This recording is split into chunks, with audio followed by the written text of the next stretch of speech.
Yo, what's up, guys? Welcome to the channel. Um, what just happened there? That was weird. Um, yeah, it's been a lot of drama going on, guys. So I figure we watch some funny stuff tonight, and yeah, just have some laughs and go from there. It's just been so much drama the last few days. Yeah, it's been crazy, guys. Let me get set up here.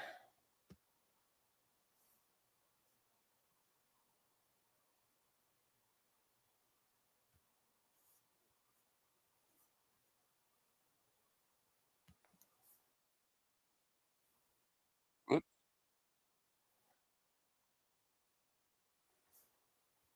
Or basically, I found a few. It's like some Christian comedians, basically. From what I was seeing and reading, they don't cuss too much.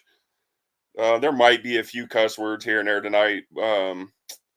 Yeah. Um, but yeah, I figured we'd have some laughs tonight, guys. There's been a lot of drama going on. What I can say, guys, is I see a lot of people jumping on Jared right now, saying some, basically accusing him of all kinds of stuff, of weird stuff happening in the background conversation him and praising them had. What I can say about that, guys, that talk was recorded. Jared recorded that call, guys. That's why I've been telling people I know 100% what happened in that call. What's up? What's up, Jared? What's up, buddy? Like, Jared's not dumb, guys. He knew he had to record that call with them. So I listened to the whole thing. He sent it to me in Discord. That's how I knew what was on the call, guys. Um, Everyone's mad at Bible Talk Jared for going on to praise his stream the other day, and they wouldn't let Jared straight on to the stream. They made him go into a backstage call, basically, and then Paul and Praise basically went backstage and talked to him. So everybody's accusing Jared of making some type of weird deal with him in the background when they were talking, and just all kinds of nonsense. That's why I told Jared, like, dude, just let me tell people you recorded it, and if you have to, we'll put the recording out. It's just, yeah, it's just nonsense. That's, yeah. It was really, guys, it was a stupid, boring talk. They talked about a little bit of sports and then Jared's beliefs and a little bit of his background. And he actually went on the show. So yeah, a lot of people are mad right now. Other Jared. Yeah, he felt like it was on his heart to put everything behind him, and he wanted to move on from doing these exposed videos. So he basically wanted to go over there and teach and share his version of the real gospel, and reach any people he could out of their server. And people, I mean, people aren't happy about it, but I mean, I'm catching all kinds of stuff too for it. But I mean, it is what it is, guys. People are accusing me of stuff, and I'm like, wow. Like, someone was just saying that basic. Someone was saying that Jared did it for the subscribers and it helped out him and me. They keep throwing me into it, and I'm like, guys, why do you guys keep throwing me into this? Like, Jared's a grown man, guys. If that's what he felt like he had to do, that's what he felt like he had to do. But I could take the heat. I don't care. I'm a loyal person, so I mean, yeah, I know it's spelled Jared. I know, buddy. But yeah, I'm a loyal person, and I personally, I don't think it was wrong because I know Bible Talk's true intention of why he went there. We had talked about it behind the scenes. Yeah. Okay, JT. Okay. Yeah, I got you. So yeah, it's just been drama, drama, drama all day.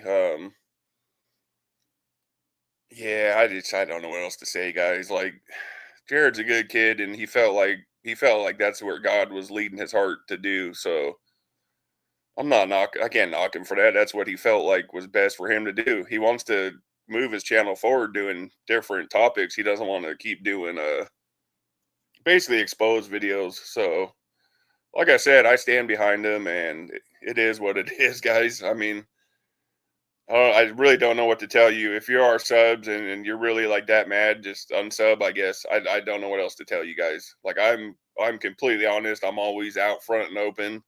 Um, yeah, I don't know what else to tell you guys. But let's have some fun, guys. Let's get some laughs in or something.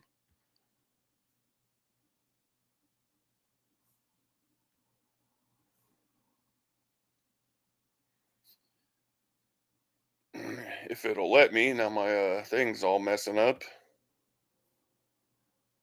And I am a comic, been doing it many, many, many years, almost 20 years now. And the entire time that I did my comedy, as I came out on stage out of the closet years ago and admitted that I'm a Christian. The sound is good for you guys? The sound's good for you guys? For those of you who don't know who I am a comic, been doing it many, many, many years, almost 20 years now. And the entire time that I did my comedy, as I came out on stage out of the closet years ago and admitted that I'm a Christian. I admitted it to the whole world. And yet, even when I started in comedy many, many years ago, I was always a Christian, but I was in comedy clubs. And so I never used any curse words. I've always been curse-free, never used any gratuitous sexual references, because I've always felt that creativity is funnier than crude. And I always wanted to use words that were just normal words that could create laughter. That's the way I've always been. And as a Christian, it was just not something I was allowed to do. You know, Christians grow up, we're not supposed to curse, and that's good. That's good that we... What? We're not supposed to curse? Since when? You hear that, guys? We're not supposed to curse? What? What Bible have I been reading all this time? What? You watch your mouth. But the problem is it slips out now and again. Because you're human. Oh, you learn something new every day, guys. Human. And sometimes we don't even give ourselves that much. See, that's the point I'm trying to make. I wish we were more real to people that don't believe. Yeah, for sure, JT. I was just trolling. I told people in my life the other day, I cuss, guys. I'm not perfect. I'm human. I cuss. I don't do it on my stream. For my channel, I don't think it's a good look cussing on a Christian channel, so I don't do it on live. But of course I cuss, guys. Like, I'm human. Find us interesting and compelling because we're real with them. Because the truth of the matter is... Yeah, JT, exactly. You stub your toe. He says he's a mechanic if he smashes his finger or busts a knuckle. Yeah, for sure. Stub your toe. It did definitely. Yeah. Yeah, Stefan. Cursing is part of the Aussie language and vernacular. For sure. For sure, dude. Like I said, I even saw a dumb comment that said that me and Jared said that people who cuss aren't saved. I was like, so... Can't even believe I had to respond to that. Like, are you serious? That's so stupid. No, we just say we don't like cussing on Christian channels is what we say. It's crazy. We don't have curse words. Christians should have their own curse words. Because I don't care how holy you are. You slam your hand in a car door, something's coming out of your mouth. That's just the way it is. And for some reason, a curse word feels like just the right man for the job. I don't know. Yeah, for sure, Jeremiah. There is a distinction between minor sins and mortal sins, for sure. That's true. Yeah. He said venial sin equals pardonable. Yeah, that's true. What it is about slamming your hand, but ouch. For me, it's really... If you're a Christian channel, you're gonna have babes probably on a weekly basis. And I'm like, we gotta set good examples for babes, guys. That's my whole thing with it right there. Like, a cuss word here and there on their channels isn't bad, but there's Toronto. Toronto doesn't cuss like the other channels. Every once in a while, something will slip. But Unfriendly Hood, I've literally seen videos where every other word was the F word, and I'm like, are you serious? It's crazy. Just doesn't cut it. For some reason, it's that curse word that makes it feel like it's beginning to heal. See, that's the thing that people forget. That's the natural part about life that I believe in. You see, we spend our lives trying to watch our mouth because it's natural to curse. Nobody has to learn to curse. You have to learn how not Yeah, and if anybody has any recommendations or anything you guys want to watch, just type it in the chat. We can watch whatever tonight. to. She knows. This woman curses like a sailor, I'm telling you. She can't curse enough. I mean, her friends don't even want to sit next to her half the time. She's a lunatic. Yeah, JT, that's what I was just saying. Type in whatever you guys want, and we can yeah, for sure. We can watch whatever.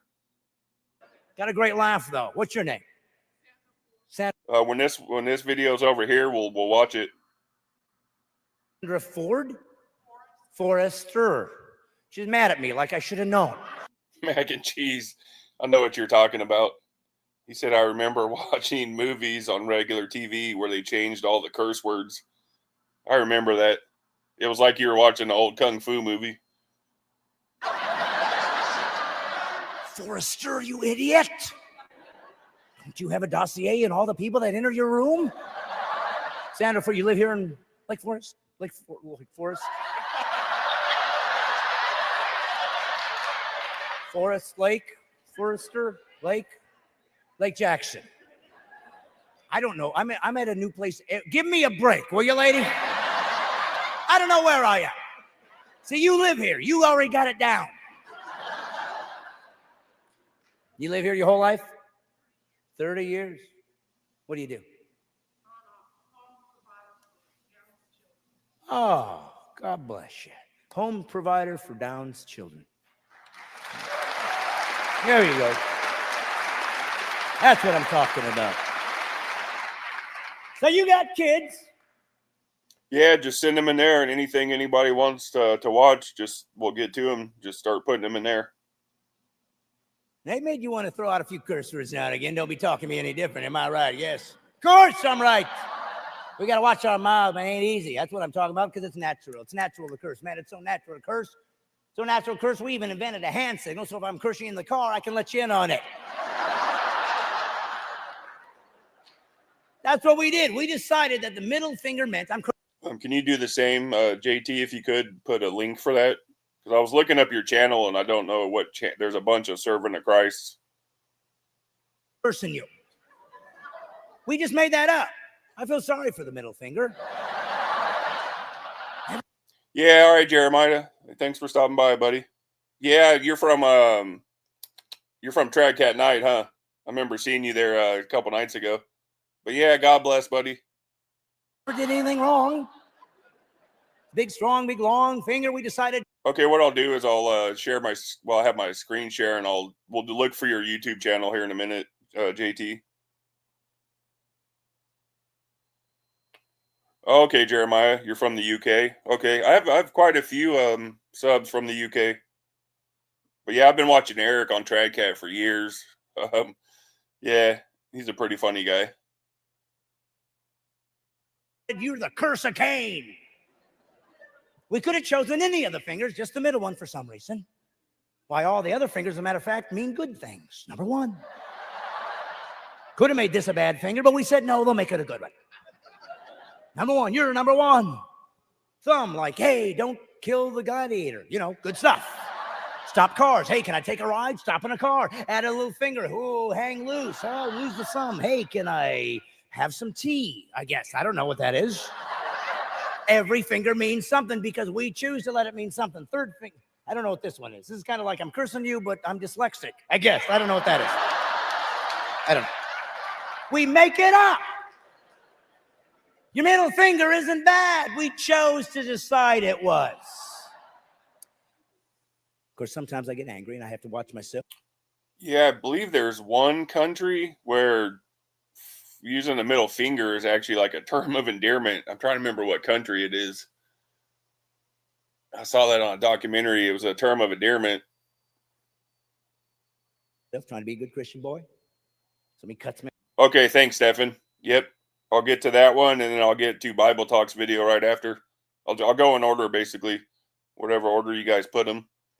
off in traffic, you know, I want to give them the old finger, not allowed to. I figured it out, though. I just give them the whole hand. Hey, guess.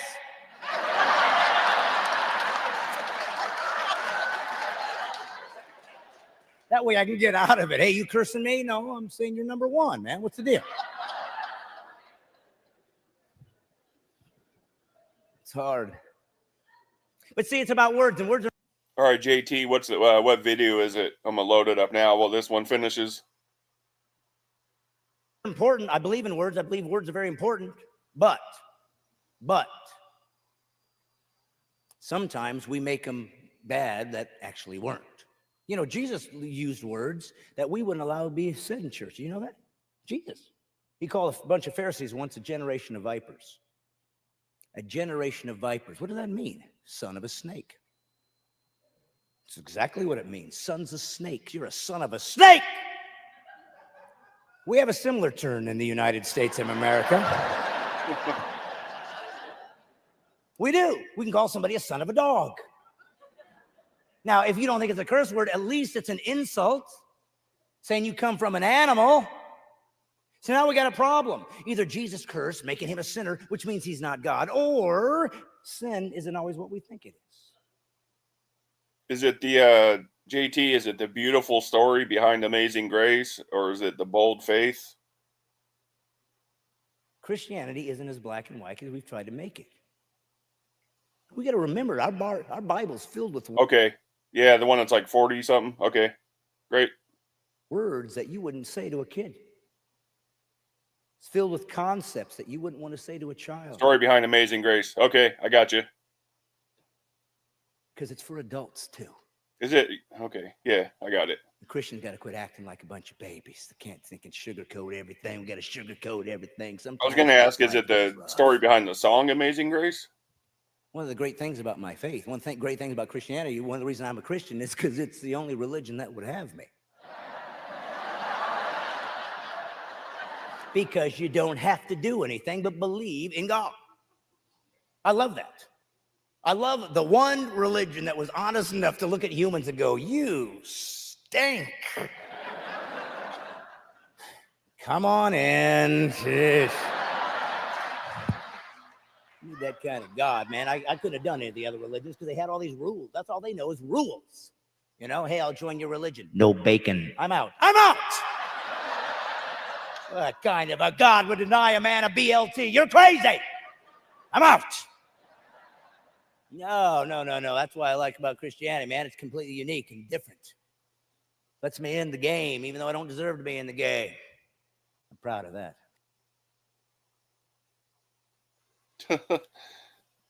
All right, here we go. So,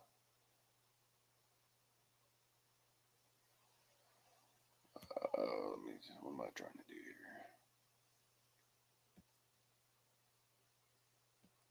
This guy's funny right here. I don't know if you guys ever watch this guy, Elroy. I think Elroy Redbeard. That guy cracks me up. I think that's his name, Elroy Redbeard. He does mainly like food. Okay, here we go.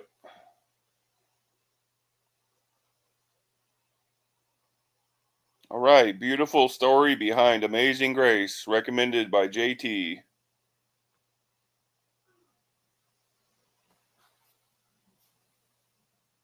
And then I got yours next, Bible Talk.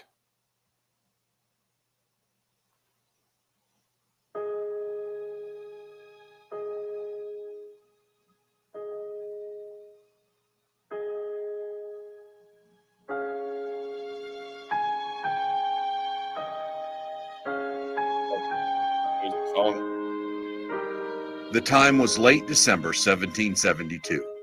The place was Olney, England. A small... See, this kind of stuff right here is right up my alley. I could watch stuff like this about history or documentaries for hours. Country town 60 miles north of London.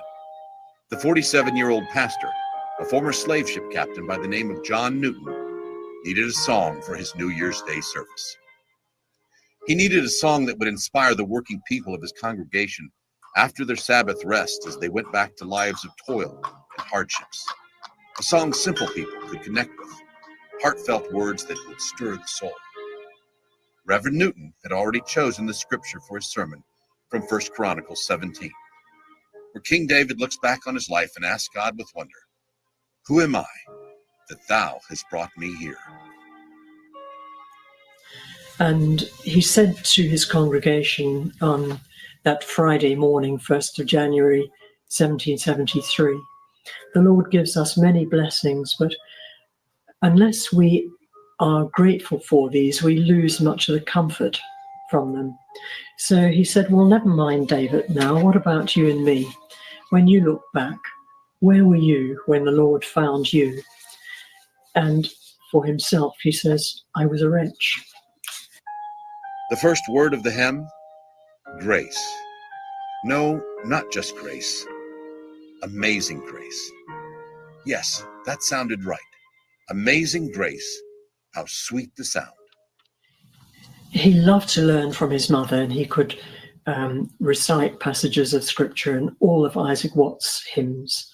But when his mother died, his father was away at sea for... Yeah, for sure, Stephen. Stephen said it's actually sad that ministers of the gospel own slaves. Yeah. Yeah, that's crazy. That's crazy. a year. When he came back, he married quite quickly to... There was a couple... Oh, this is going to sound bad. Oh, man. All right, guys, don't take this out of the wrong context. I'd read about a couple that were basically pastors, and they bought the slaves to basically, they brought them to their farms and taught them how to read and write. And they weren't really slaves in the slave sense. They basically were, it was a show. So there was a few pastors, but not many. Most of the pastors were like evil that owned the slaves. There was a few that looked out for them and did stuff like that. To a young Italian lady, and they went to live in Essex. They had a child, and Newton rarely got pushed aside. As a crew member on several slave ships, he helped scour the African coast in search of human cargo. Even the young Newton was thrown into chains once and forced to work as a... I mean, slavery's crazy. It's been around, man. Slavery's been around for thousands of years. It's just crazy.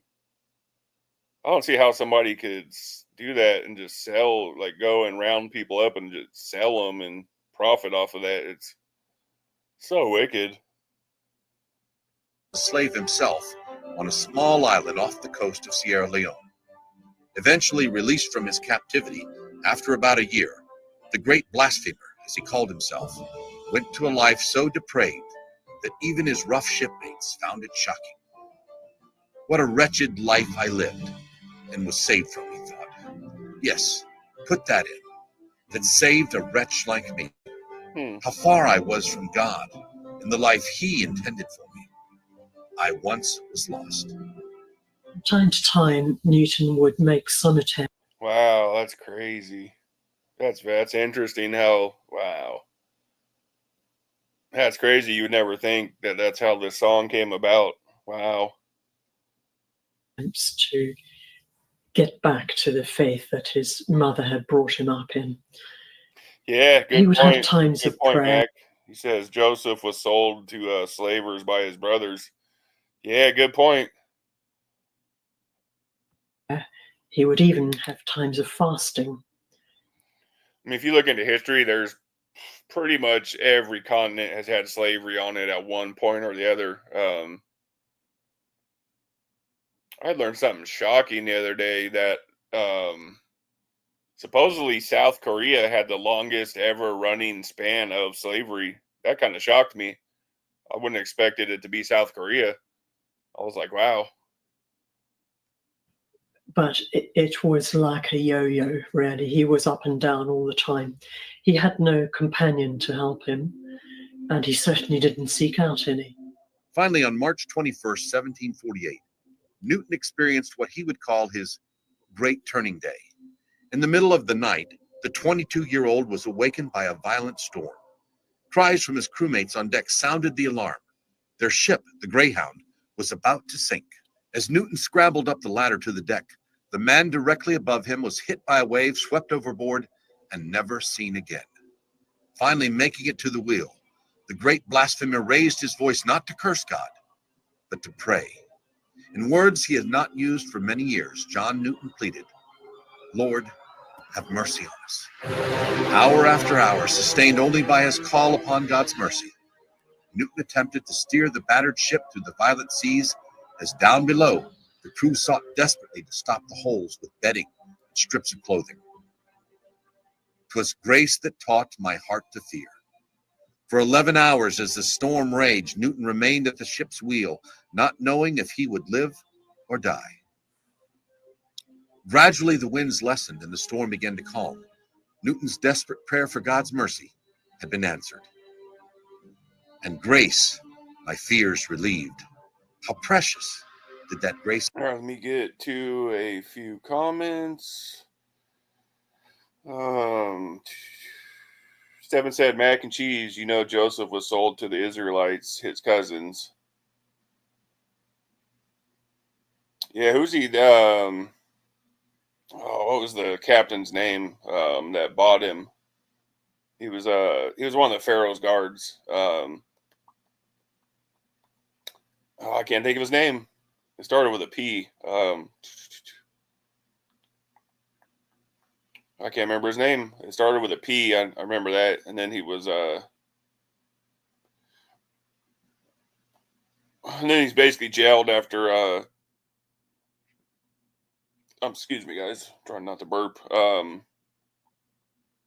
After the prison guard's wife accused him of rape. The hour I first believed.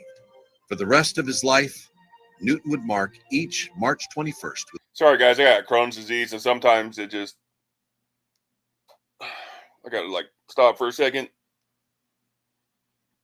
The day of humiliation, prayer, and praise for his great deliverance from the sea, and the life of sin he had been living.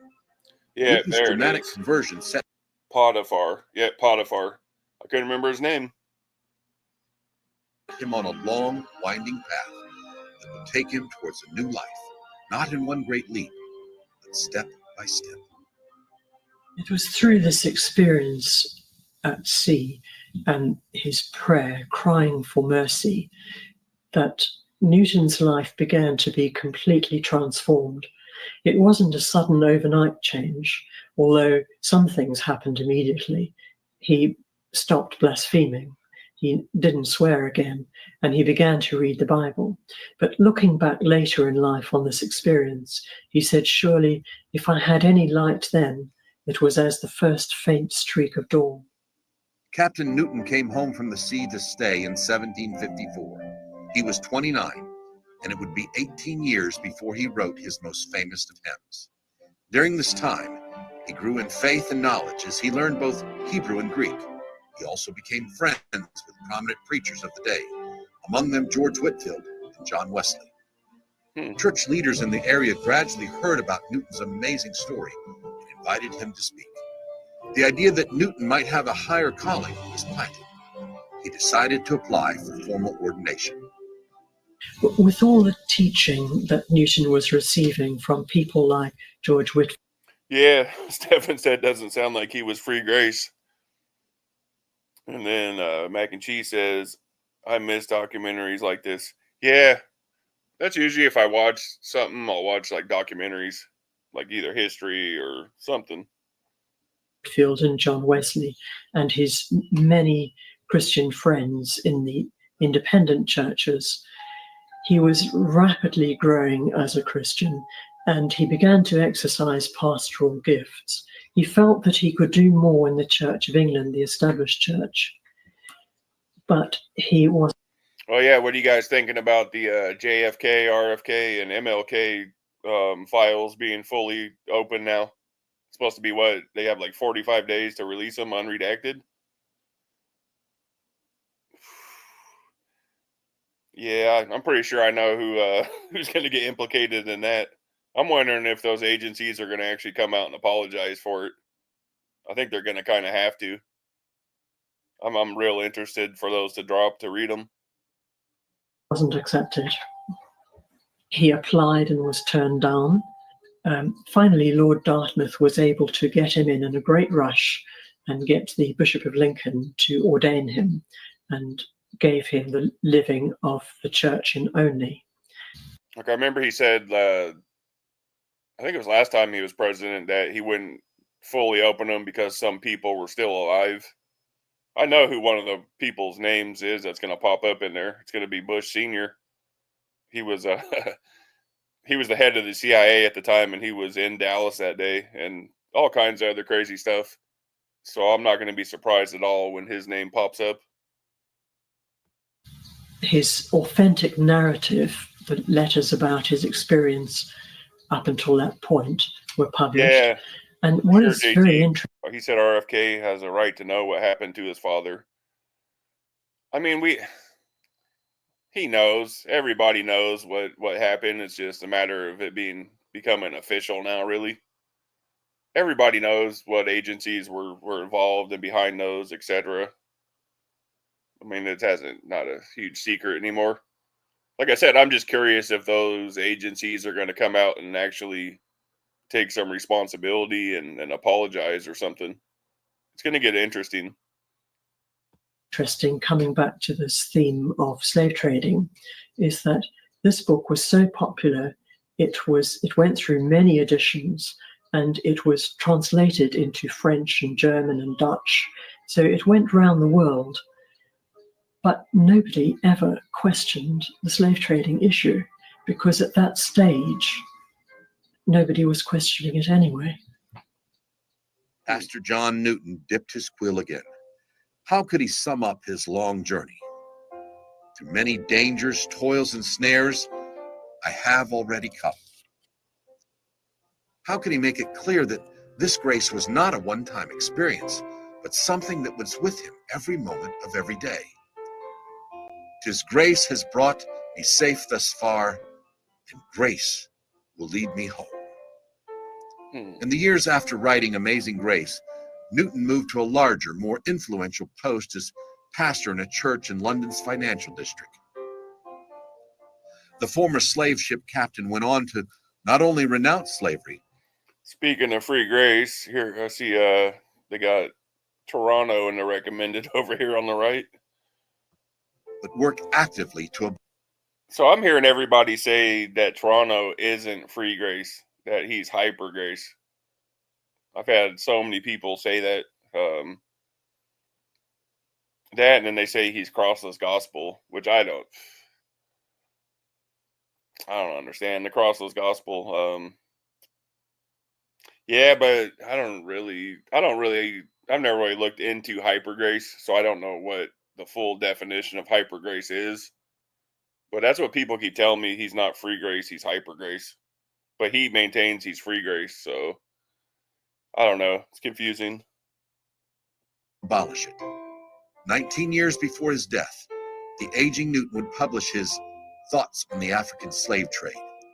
His harrowing eyewitness account of the appalling conditions on slave ships and the brutal atrocities practiced on slaves provided abolitionists like his young parliamentarian friend William Wilberforce with powerful evidence they needed to educate a misinformed public.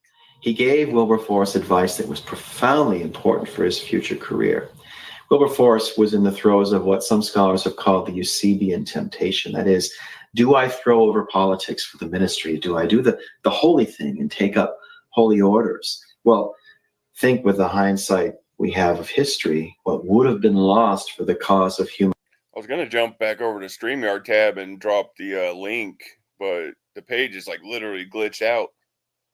I don't know why StreamYard does that all the time. Probably at least like once a week this happens. I pretty much got to stay on the YouTube tab, so. Human rights had Wilberforce left the political. That's why I started reading comments off my phone. There's just some days I can't switch back to the StreamYard tab. It's like all pixelated and weird looking. Arena. Newton said, no, you stay in Parliament. Keep up your friendship with the Prime Minister, William Pitt. And then he invoked the wonderful Old Testament language of the Book of Esther, saying, who knows that for such a time as this, God has raised you up for the good of the church and the good of the nation. Well, in that case, there really was a prophetic word in play. And God gave that word to Newton. He shared it with his young friend. Wilberforce stayed in politics. Within 2 years, Wilberforce would take up the fight to abolish the slave trade. But it gets even better than that. When we were working on the film Amazing Grace, the thing that was so remarkable is that we know that Newton was with Wilberforce. Oh, so they actually made a movie about this whole story too? Oh, interesting. I might have to check that out.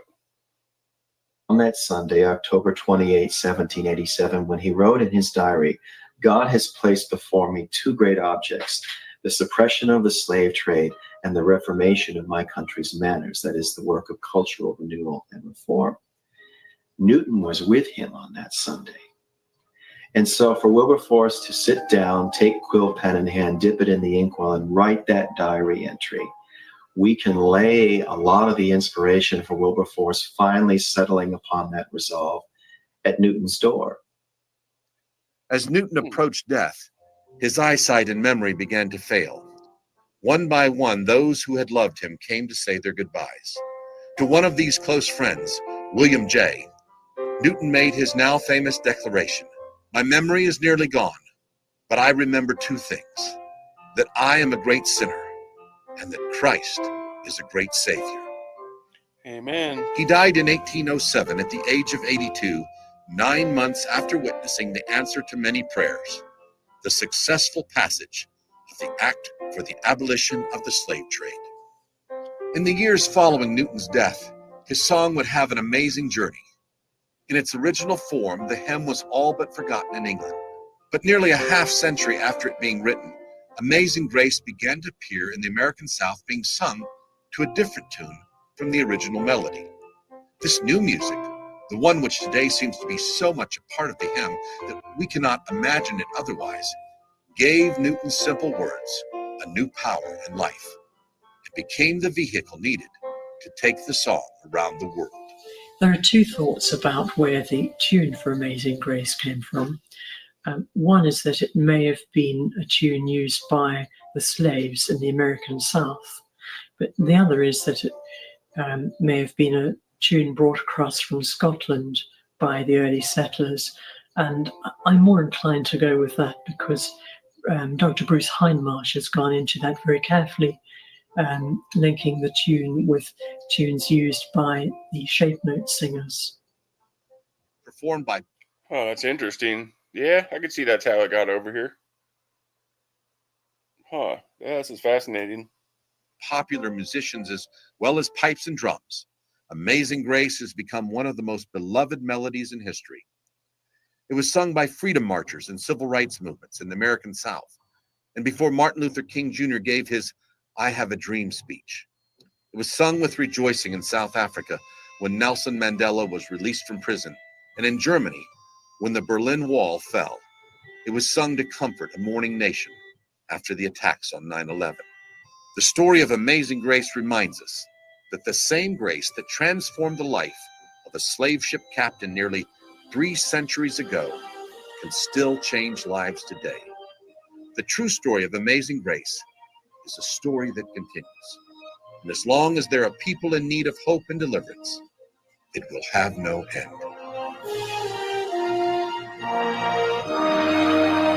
Yeah, that was a good video. It's not always about how you start, it's about how you finish, and he got it right in the end. So yeah, good video, JT. All right, now Jared recommended one. Oh yeah, I gotta go to history.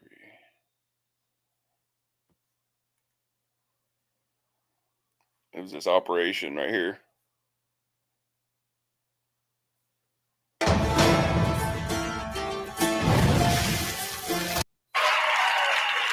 I think this is probably like a comedy thing. Thanks for helping me do this, Matt. I've never broken up with anyone before. Sure, what are friends for if not to help you end other friendships? Yeah. I'm just worried that I'll lose my nerve. I feel like he's a lot more invested in this relationship than I am. Don't worry, I'm a pro at this. Tons of girls have broken up with me. Have you got your earpiece in? Yeah, I do. Do you want to test it? Yeah. This is Mongoose, come in Heartbreaker. Okay, I need another code name. Man Eater? Soul Crusher. Well, just making me feel worse about this. I'm sorry, you can be butterfly of sadness. Just leave it at He said, butterfly. Fine. yeah, Commence Operation I think I'll pass on that one, Mac. He said do the 10 hours so they sold their soul for rock and roll. That's about 8 hours too long for me on a stream. Scarring emotional pain. Maybe we could check some of it out for sure.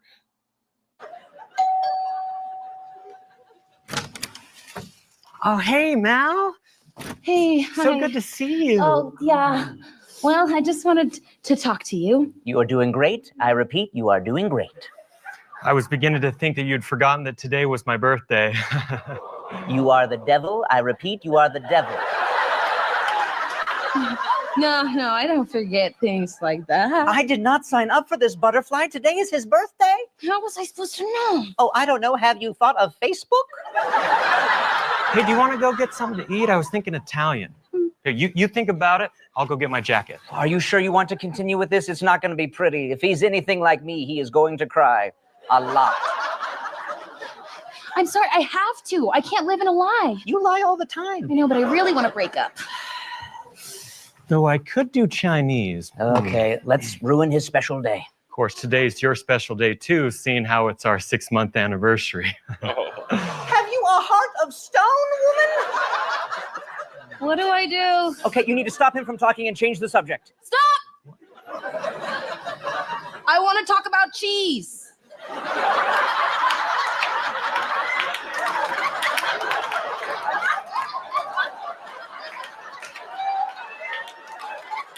Good. Now transition from that to breaking up with him. This isn't easy. Yeah, I've never seen this channel, Jared. I'll have to check him out. I thought it was Comedy Central at first because of the C when I looked up there. For me, just like cheese isn't easy for me to digest. But It's okay. To be honest, I've kind of seen this coming for a long time now. I'll just spare you the awkwardness. oh, this is going much better now. I love you. Oh, red alert. The L word has entered the conversation. We need to regroup. I was going to wait to give you this, but it can't wait. Oh, no, don't let him bring out any presents, butterfly. Stop this. No.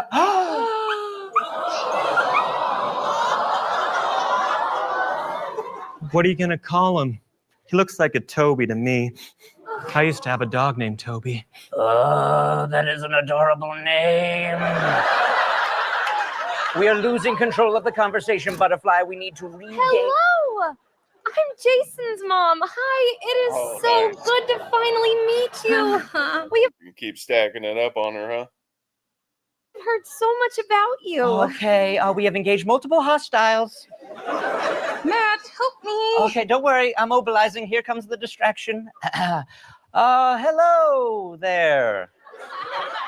I am in the neighborhood today to rob you. Yeah, get him, Mom. Yes. This kind of reminds me back like 20, maybe even longer, 25, 30 years ago. There was they were pretty much, I think, the first sketch group out. They were called, I think, Kids in the Hall. But this reminds me of that.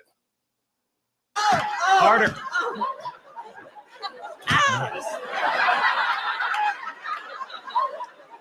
And that's why I always carry a brick in my purse. Man down, butterfly.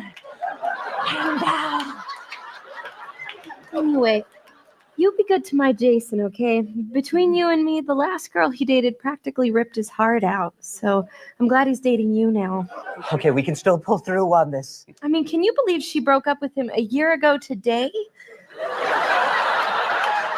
I mean, it was his birthday, first of all, and the day his dog died. Yeah, she's not gonna do it. Watch.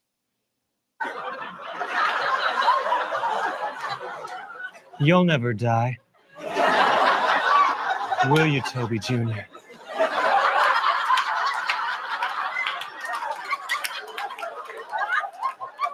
Abort the mission. I mean, what kind of sick, twisted person would do that? I'm sorry, Butterfly. You gotta date him for at least 2 more weeks. My conscience is screaming at me, along with my ribs. Yeah, I would never do something like that. Hey, I'm just gonna get your present and then I'll be right back, okay? Just gonna go. Sounds good. I knew we should have done this over the phone. I require medical attention. Nicely done, everyone. Looks like Operation Stop Mallory from breaking up with Jason was a huge success. Oh, nice. Nice. They backdoored her.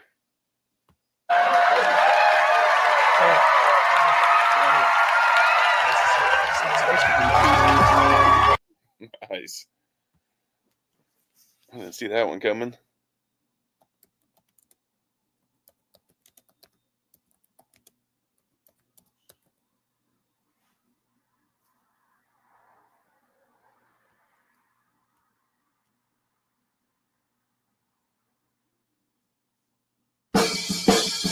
Yeah, this was really good. I remember watching this when it came out 20, 25 years ago.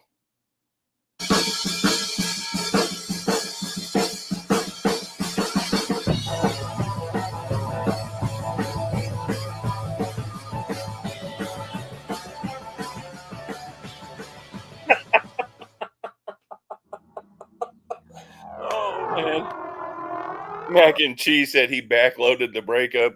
Oh, my God. Oh, wow. Oh, that was funny.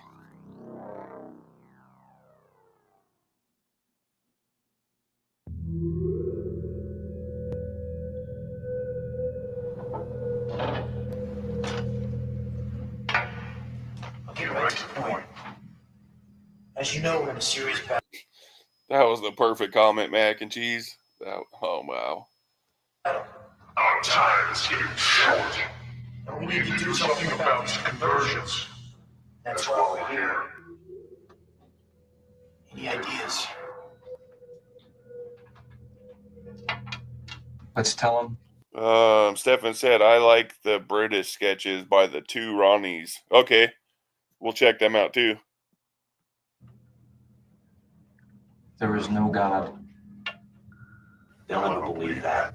All you do is look around at creation, you can see that he exists. Let's tell them God doesn't love them because they're all sinners.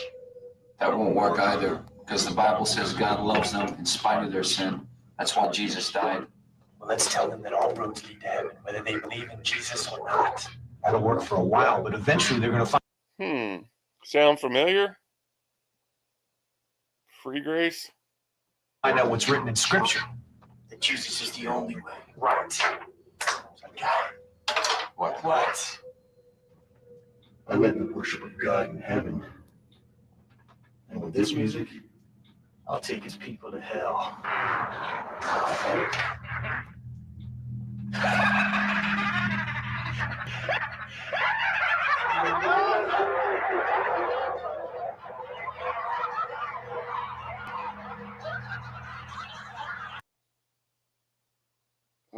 JT says, funny how people think they know what demons sound or look like. Lucifer doesn't have horns. Yeah, for real. He's not.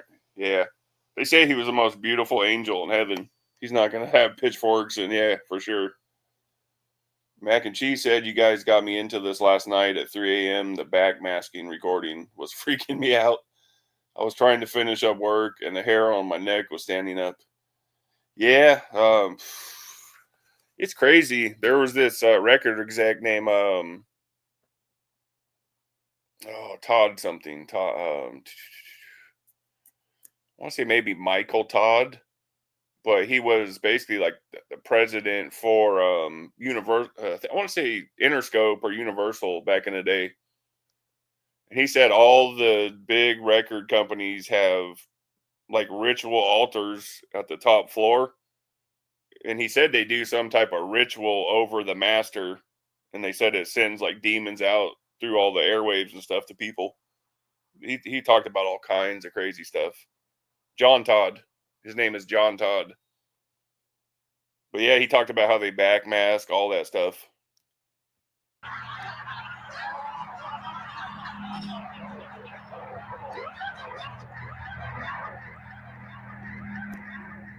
Yep, I saw that too. Mac said Dave Mustaine from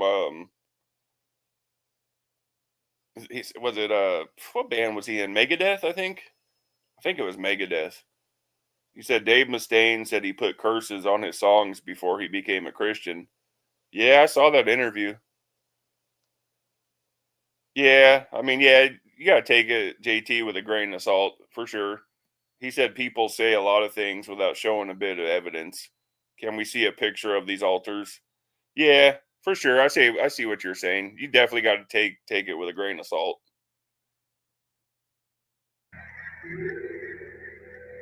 But I mean, it wouldn't surprise me if that was true, because I think music is one of us Lucifer's biggest weapons against us. Music and TV.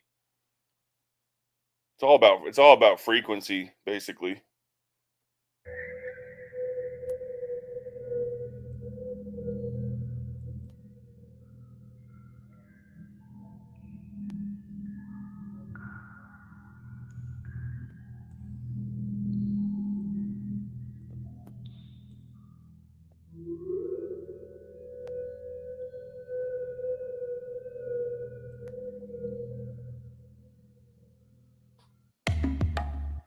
But mark this, there will be terrible times in the last days.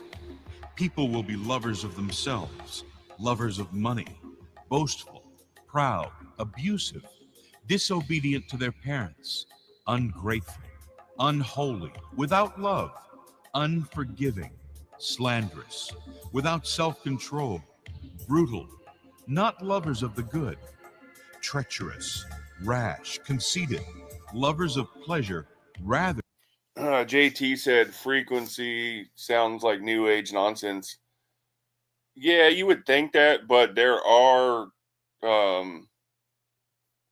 documents from specific government organizations where they have weapons that basically they're frequency weapons, and they can it's for large crowds. They can basically drop large crowds to their knees and they'll be dizzy, all that. There's patents out there you can look at online. So I mean, yeah, it does sound like that sometimes, like it could be like new age.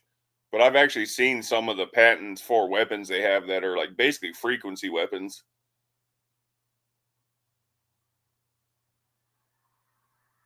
Yeah, I've seen that. I've seen that trend. They were talking about if you paint your house blue, supposedly fires weren't hitting it or something. I saw that recently. Than lovers of God, having a form of godliness, but denying its power. Have nothing to do with them. We'd like to forewarn you to brace yourself, because what you are about to see is hardcore truth that much of the mainstream media would like to keep hidden from your eyes. Hardcore truth that MTV, VH1, 60 Minutes 2020 would not dare show you. We're about to examine the true history of rock and roll. We're about to look at the industry of rock music. JT said, I don't know. Before I was a believer, I listened to a lot of music, never felt the need to fall to my knees.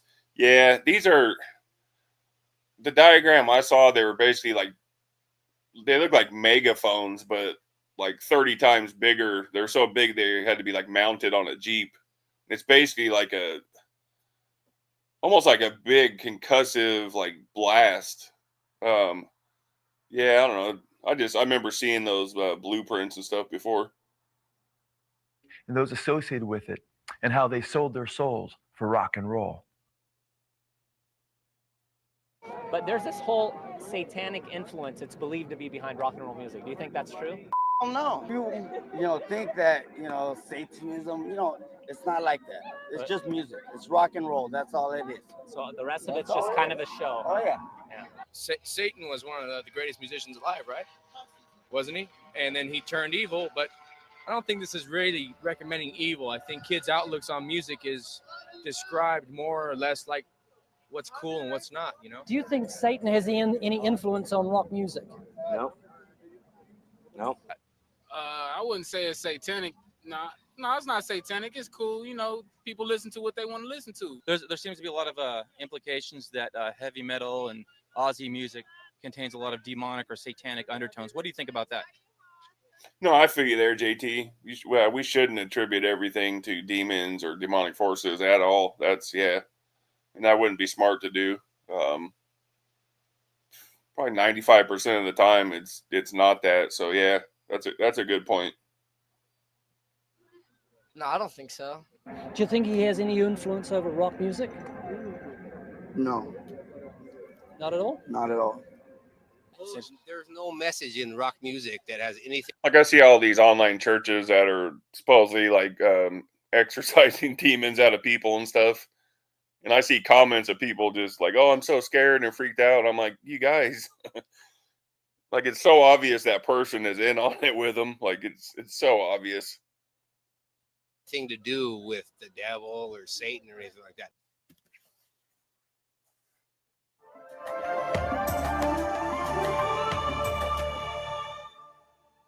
Neil Young sings a song about the true meaning of. JT said, "I guarantee some would say I'm demonic for listening to Christian metal." People are gonna say stuff about people no matter what, I've learned. So I mean, it doesn't really matter what people say. Max said, "Call the Demon Slayers, LOL." Yeah, those videos are. I don't know how people actually believe that is real. Like it's so obvious those people are in on it with them. They're ready. The videos are hilarious. Of rock and roll, and states, hey, my, rock and roll will never die. There's more to the picture than meets the eye. That's what this documentary is about. It's about those parts. Yeah, JT, people have something literally to say about everything. So I learned long ago not to worry about what people say. You'll be dealing with it all day if that was the case.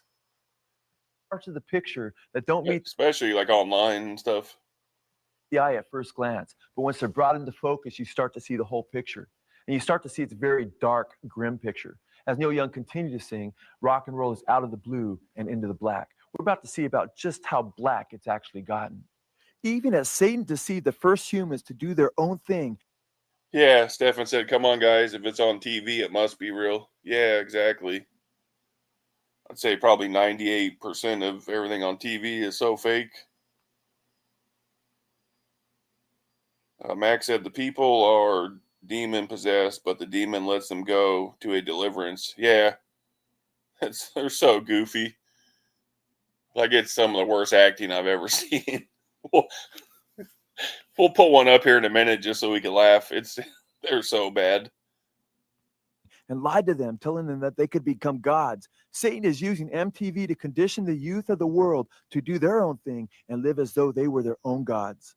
Even as this MTV advertisement demonstrates, MTV is Satan's vehicle to reach the masses around the world. Bob Pittman, the founder and former president of MTV, stated, quote, "The strongest appeal you can make is emotionally. If you can get their emotions going, make." Yeah, see, I agree with that, what he said right there. For me with music, I think it's more the content that's in certain genres, especially like some like rap genres and drill music. It's all about just murdering and killing anything that walks. So for me, I think it's more about the actual content that's in the music that could affect some people. Make them forget their logic. You've got them. MTV founder Bob Pittman also boasted, quote, "At MTV, we don't shoot for the 14-year-olds. We own them." MTV is using the subversive power of music and popular teen idols to deceive our children. If you are a parent, MTV is targeting your child. If you are a young person, MTV is targeting you. I never saw that one. Max said, "Ever see the one where they pull a snake out of a lady?" No. Wow. But I've seen magicians do that little sponge trick where it looks like they're actually reaching inside somebody and they're actually not. They got like a sponge right there. So that's crazy. You.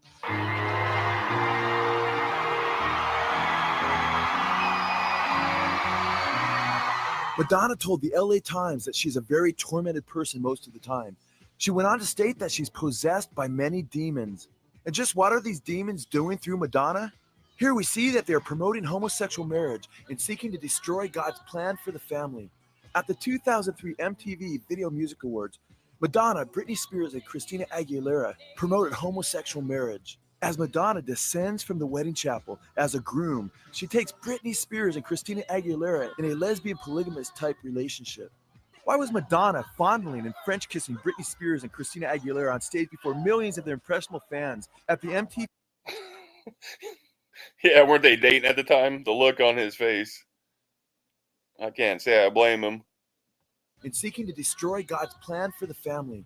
At the 2003 MTV Video Music Awards, Madonna, Britney Spears, and Christina Aguilera promoted homosexual marriage. As Madonna descends from the wedding chapel as a groom, she takes Britney Spears and Christina Aguilera in a lesbian polygamous type relationship. Why was Madonna fondling and French kissing Britney Spears and Christina Aguilera on stage before millions of their impressionable fans at the Yeah, he was mad right there. You can tell. MTV Music Awards on August 28th of 2000, disgusted by it, but maybe they'll be unconsciously aroused by it. If people keep seeing it and seeing it and seeing it, eventually it's not going to be such a strange thing. Oh, okay. They did a fake X-ray of the snake. It was Marcus Rogers. Yeah, I've seen over in like the Philippines and stuff, they'll act like they're sticking their fingers inside like a lady's stomach and pulling out like some intestine and stuff. But they literally have a little sponge in their hand and they squeeze it to get the blood effect, and they're just moving their hand around like it looks like they're inside. It's so funny. JT, unbelievers do sinful stuff. Doesn't necessarily make them demonically possessed. Yeah, for sure. Yeah. Why did Pepsi pay both Madonna and Britney Spears millions and millions of dollars to advertise their product? Pepsi is well aware that if Madonna or Britney Spears is seen drinking a Pepsi, millions of their fans will turn out and drink Pepsi. What does this have to say with Madonna's admission that she practices homosexuality on stage to promote homosexuality? And where are seemingly innocent pop stars ultimately leading their young, impressionable fan base? Here we see Britney Spears wearing the number of the Antichrist, 666, on her shirt. God's word, the Bible, states that one day every nation, kindred, and tongue will have to take the number of the beast or the mark of the. And then the X is also an occultic number. And then that also adds up to 666. Beast on the right hand or their forehead. Rock stars are desensitizing the public to the very evil that is just or letter, not number. At that time, humanity will have to make a choice as to whether they will serve Jesus Christ or Satan publicly. Sadly, the sexual perversion we're seeing portrayed on MTV's stage before their millions of fans is a sign of the times. Newsweek reported that every society in history that has embraced homosexuality as a lifestyle was later destroyed. Egypt, chapter 1, verse 26. Yeah, quote, I don't want that on that the is why channel, God guys. abandoned them of right and wrong. Been so well taught that God. Just in case a younger person happens to stumble across it, I don't want to show them kissing like that on here. Was a God of grace, that I could just about go out and do anything I wanted, and God would, if it were wrong, God would forgive me. RJT says, it's interesting people claim to have the gift of tongues and casting out demons. Easiest ones to fake. Yeah, that's true. But I rarely see someone with a gift to heal people or other gifts that are hard to fake. Yeah, exactly. Yeah, Saint AVS claims to have the gift of tongues after God talked to him supposedly and gave him some prophetic dreams. And I've heard Unfriendly Hood say he has the gift of tongues. I've heard a few of them say that, but they never do it. They'll always say, "No, I only do it in private" or something. So, like you were saying, yeah. Stuff you can't prove, basically. And what's up, Mr. George? How you doing, buddy?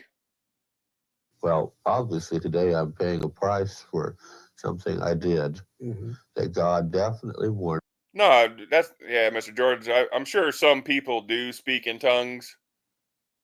We were talking about, it's funny how some of these like free grace teachers and stuff will say they have all these gifts, but they can never prove it, is what we're saying, basically. But I definitely believe people speak in tongues. The Bible says that's one of the gifts people can be given. So, I mean, there's no doubt about it. Some people really do. We were just talking about some channel owners who claim they can and stuff like that. Me, I shouldn't have done. And that's why I need to make a message here. Oh, let me rewind After the that. Columbine massacre, Billboard magazine had What was he saying? sin and be saved through the power of Max said to check out what he's saying right here. Jesus Christ. I lived mostly an asexual lifestyle through junior high, high school. Had fantasies. Fantasies included a little bit Did AIDS do that to his face? of both ways, but I figured that's just a passing routine and not to let that hook me.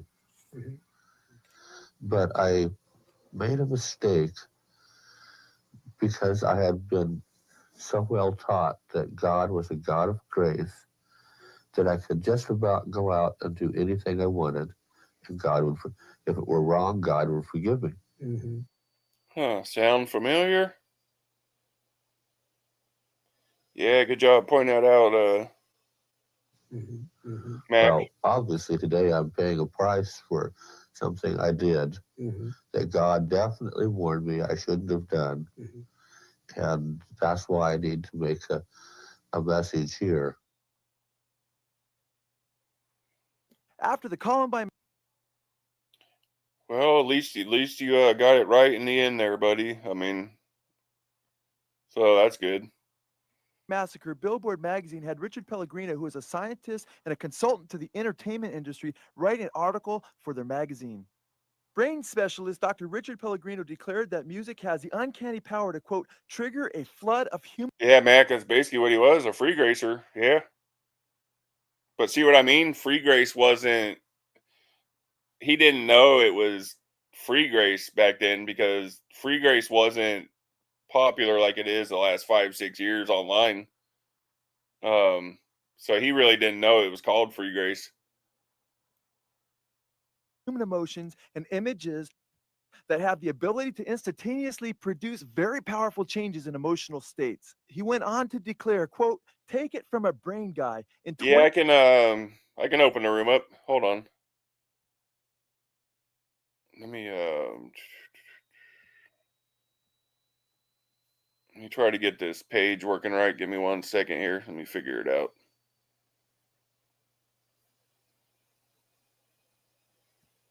Yeah, I'm about to drop it, Mr. George. 1 second. Anybody who wants to is more than welcome to join, too.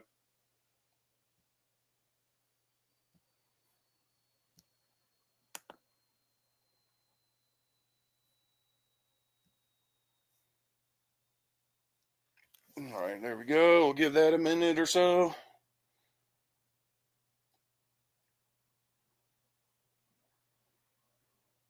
Yeah, it's weird. So if anybody ever has that issue with StreamYard where your StreamYard pay tab is like tweaking out, you have to stop sharing, and then it'll fix it, it looks like.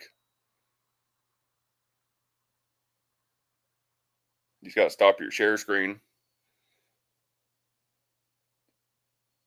Oh, okay, Mr. George. Yeah, you're over in the in Europe somewhere, huh?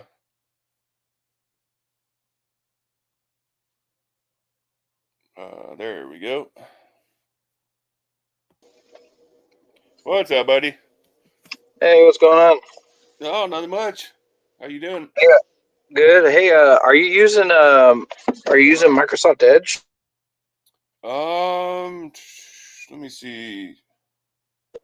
Sorry, I accidentally muted. I was using Edge at first, and it wouldn't work, so I switched over to Chrome. Oh, I always use Edge, and I've never had that problem. Okay, I think it was maybe because I had left my tabs open for like 3 days and didn't close them out. Oh, maybe I don't know. Yeah, I've never had that issue with StreamYard. Okay, I'll try the other one, see if it works better for sure. Did you see what I said about after you said what you told me about Saint AVS? I didn't. What'd you say? Oh, I said, well, if it was prophetic, did he tell everybody? Because whenever God gave a prophecy to a prophet, they told the nation of Israel. They didn't keep it to themselves. Yeah, That's literally why I started a YouTube channel in the first place. I used to be really friendly with Antonio, and I was in his Discord. I was just trying to learn about free grace, basically, a few months ago. And I saw those videos. He has like 4 videos that said, God gave me a prophetic dream. And then he tells what the dreams are.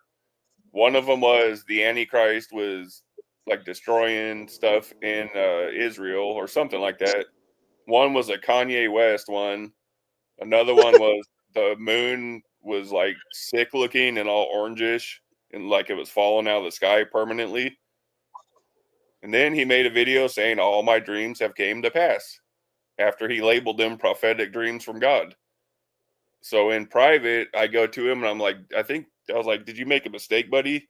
Because you're making it sound like these are prophetic dreams, but they didn't happen. I was like, so that would make you a false prophet. Yeah, when did the moon turn orange and fall out of the sky? Exactly. And I gave him multiple chances to correct it. He stood on it and he said, no, dreams are for interpretation. I'm like, Antonio, you labeled it as a prophetic dream from God. And then you said all my dreams came to pass at a later date. So yeah. That type of prophecy is not something you interpret. Yeah, not like not like Revelation where it's full of symbolism. When someone's given a prophetic dream, it's something that they go out and tell people, and it's something that people will understand.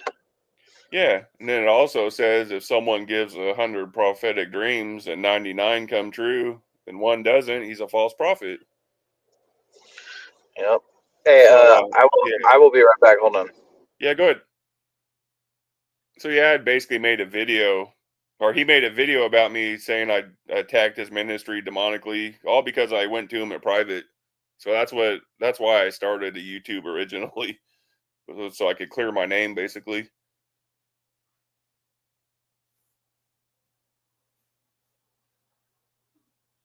Right.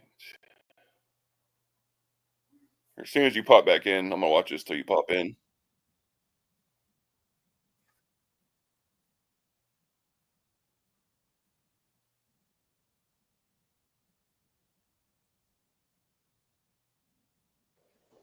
Okay, I'm back.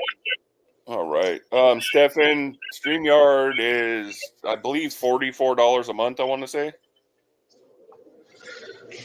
Yeah, I still use the free version. Oh, okay. Yeah, I just Hey, that. by the way, I invite you to watch my videos if you want. Yeah. I did the Book of Romans. Okay. I use commentary to explain each chapter, and it's kind of like a line by line commentary. They're really not that long. I think the longest I have is like the Romans 7 video, which is like an hour and 10 minutes. Okay. But they're not like 6-7 hours long. So. Okay, great. Let me see. I just started 1 John. So. Oh, nice. Okay, yeah, we can definitely do that. Yeah, to answer Mac and Cheese, yeah, I went to him in private. I wasn't even a YouTuber, and we had basically a phone call that night, and then I wake up in the morning with a video made about me with all kinds of lies in it. So that's APS for you. And then By the way, yeah, go ahead. Oh, I was gonna say, by the way, just to clarify, I believe God can still give those gifts today. Yeah. You know, it says in 1 Corinthians 12, not everyone receives the same gift, but it's the same administration, or the same office, basically. Yeah. So our administrator is Christ, and the Holy Spirit chooses which individual gets what gift. So not everybody gets the same gift. Yeah, 100% agree. There's like discernment in different gifts. Yeah.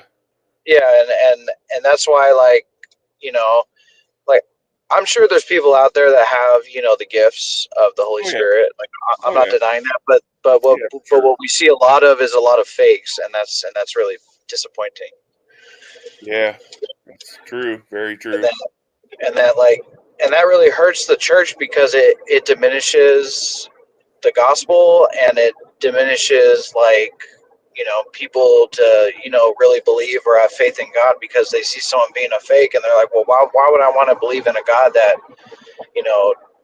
lets people be fake and stuff like that. Yeah, that's what we were kind of talking about in the chat.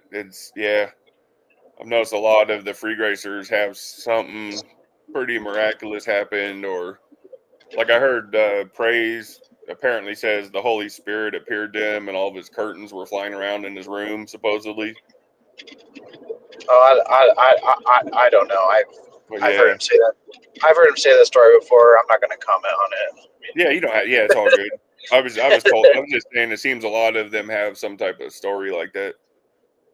Yeah. So what's going on, Stefan? He said you sure have upset some people with your last stream. Yeah. Who cares? I don't that was the problem, sort of, when I was at Praise's channel.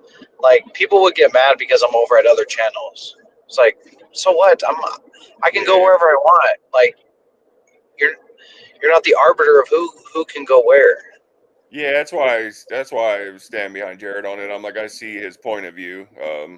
He's trying to reach whoever he can on that channel over there. So yeah, that's kind of what, what's interesting. That's kind of what the apostles did or the Pharisees, and I think the apostles did it too, to Jesus. Yeah. It's like, hey, why are you over there with these people? Or hey, why are you telling this publican to follow you? Type thing. It's like, guys. Yeah. Who are you to tell me who to talk to or who to, conversate with? Yeah, that's what I know. I know Jared. He's a good kid, and I know he was coming from a good place in his heart, and so. But apparently, I made a bunch of people mad by saying stuff like that. So I mean, it is what it is, guys. I don't know what else to tell you. Like, yeah.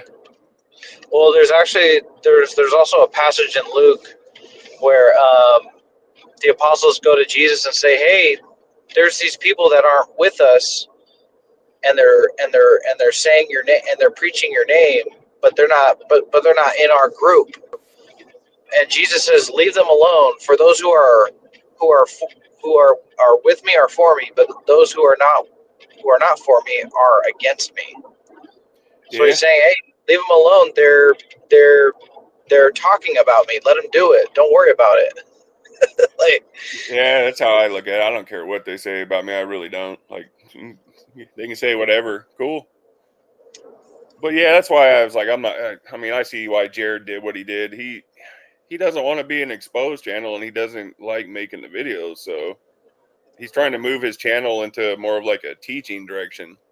So I completely understand. He just wanted to basically end it and be like, I'm done with it and I'm moving on. So here goes. Well, here he goes right here.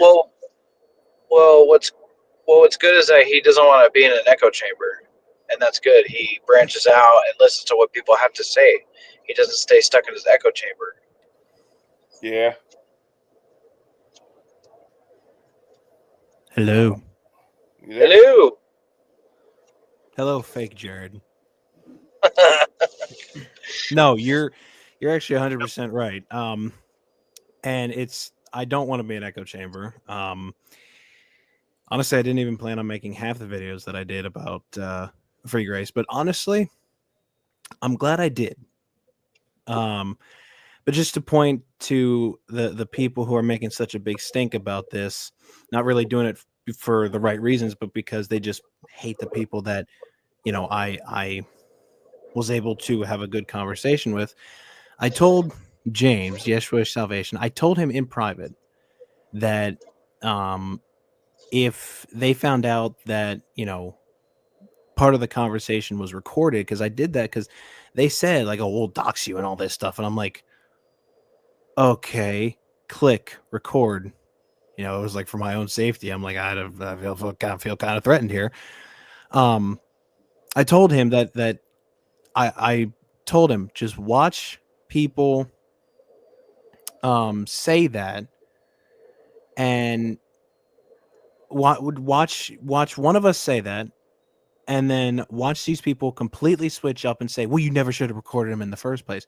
Kairos said that I should face jail time for doing that. Even though he was the one saying, you should have done it. You should have done it. I said, I actually did.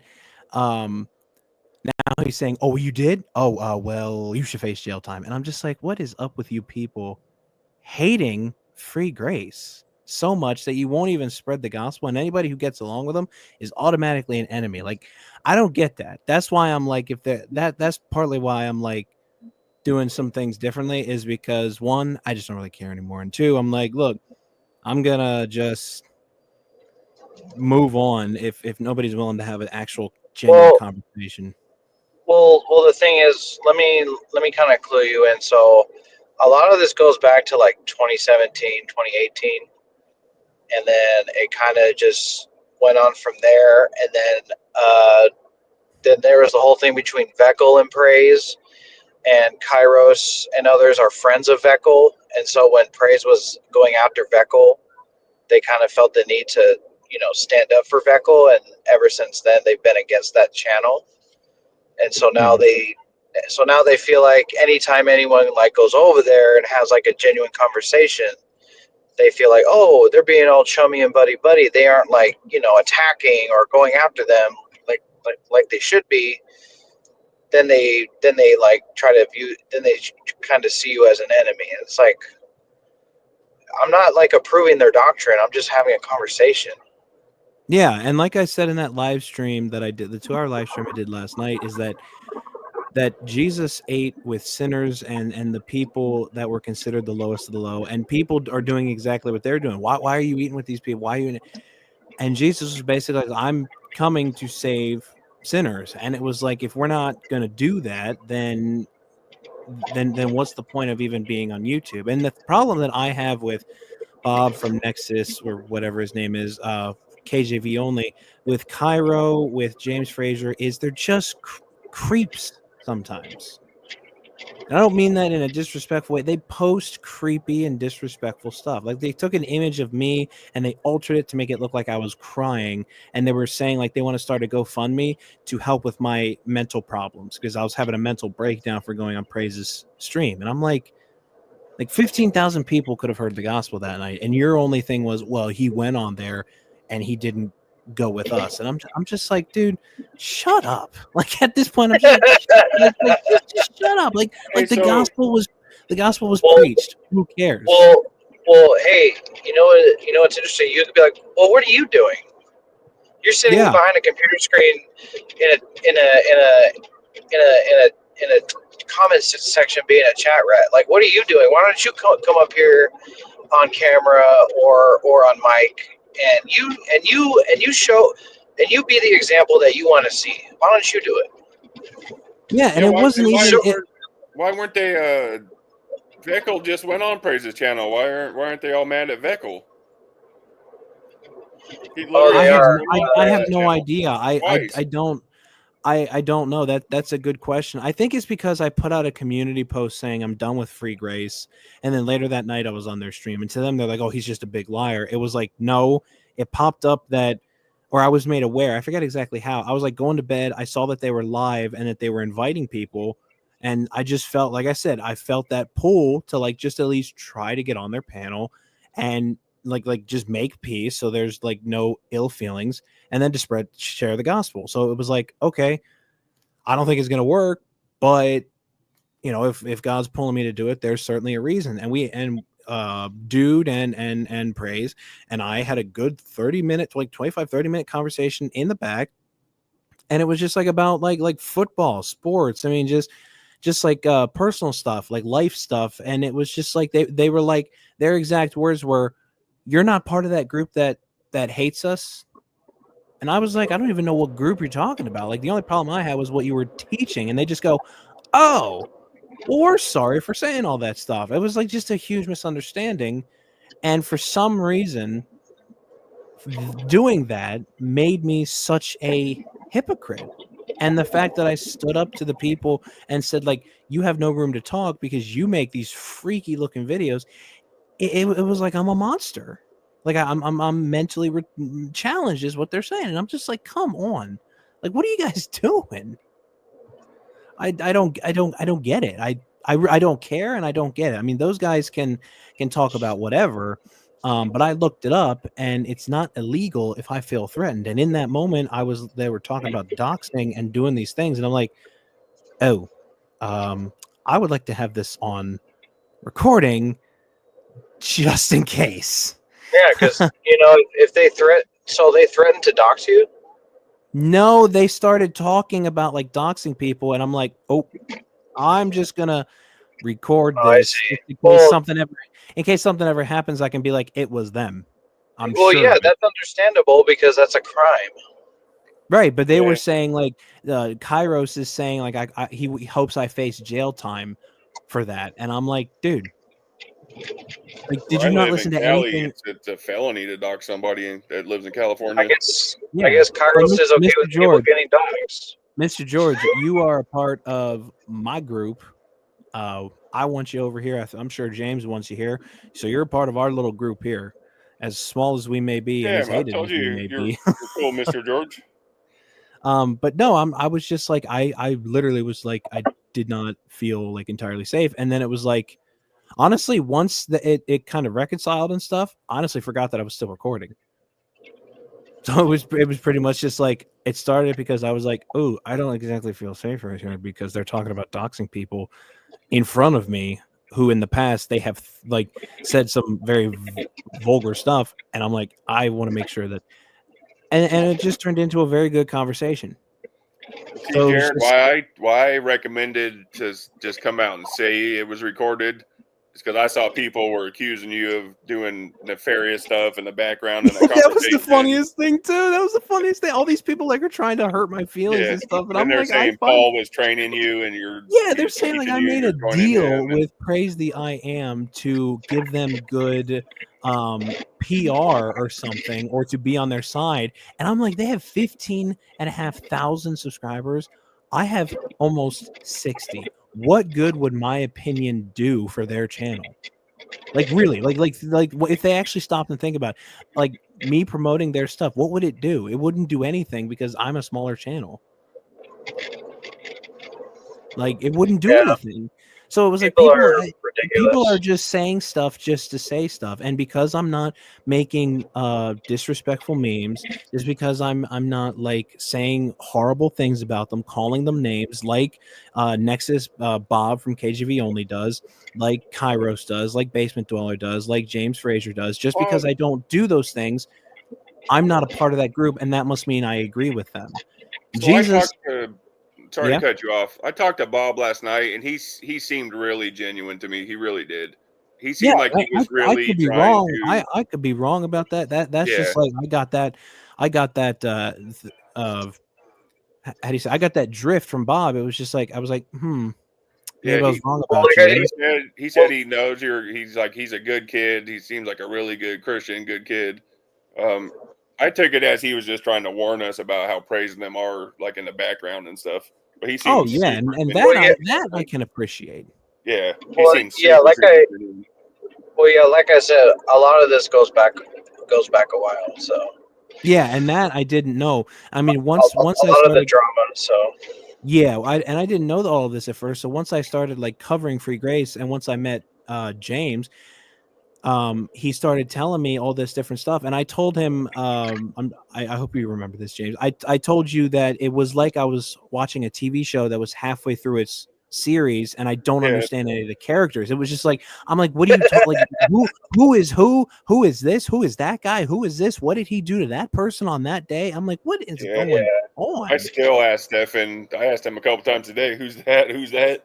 Yeah, that's also another thing that I pointed out in a lot of my videos. None of them can agree on a single doctrine, and that's very, very dangerous. But I've talked a lot about them. I just want to say to like Cairo, Basement Dweller, to James Frazier, to all these people who are saying that I am either mentally challenged, I need psychiatric help, that I was paid by Crazy I Am to come on the panel, or that I backpedaled, or that I made a deal with them behind. No, I was literally just going to bed, and I was just don't worry, Stefan, I do. I go out. This is just something I do for fun. I was literally going to bed, opened my phone, went on the podcast account, and I was like, oh, they're live. And it literally just happened just by sheer chance. Like, and they're making as if it's this big, huge thing where Bob is the person who told me about they were threatening people legally, which is also why I recorded the conversation, because I was like, I don't know what you guys are going to say. And they're taking this entire thing. And then they were like, well, why didn't you record the conversation? And I told James, watch, I'm going to say that I did for those safety reasons, and watch them turn around and say, you should have never done that. And that's exactly what they did.